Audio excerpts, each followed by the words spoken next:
A clear majority of American voters support investigations of former President Trump, and they want them to continue.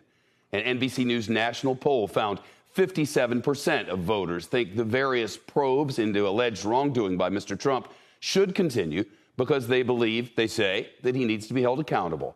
When you break that down by party affiliation, look at this. 92% of Democrats, 61% of independents, and 21% of Republicans want the investigations to keep moving forward. NBC News conducted the polling after the FBI searched Mar-a-Lago and found the trove of secret documents we've been discussing. It also asked a wide range of questions to capture the current mood of voters heading into the crucial midterms when control of Congress is at stake. CNBC senior congressional correspondent Ilan Moy with the details on that. Hi, Ilan.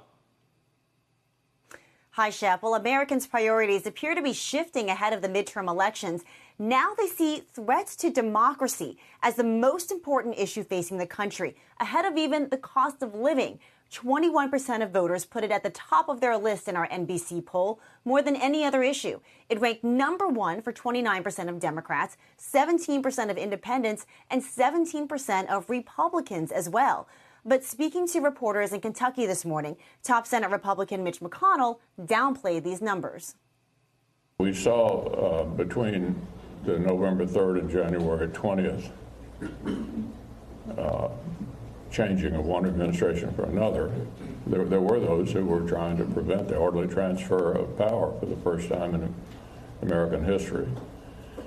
That was not good, but our democracy is solid, and I don't think of the things that we need to worry about, I wouldn't be worried about that one. Now, overall, voters remain downbeat about the country's prospects. Nearly three-quarters say America is headed in the wrong direction, and 68% think we're already in a recession, even though economists say the jury's still out.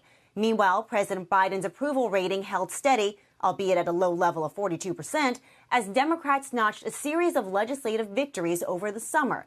Democrats also appear to be closing the enthusiasm gap with Republicans. 66% signaled a high level of interest in the midterms compared to 68% of Republicans. So that's just a 2 percentage point difference, down from 8 points in May and 17 back in March. The reason appears to be the Supreme Court's decision on Roe v. Wade. A majority of voters oppose that ruling. So, Shep, this could end up being a pivotal issue in November, not just for the congressional races, but down the ballot as well.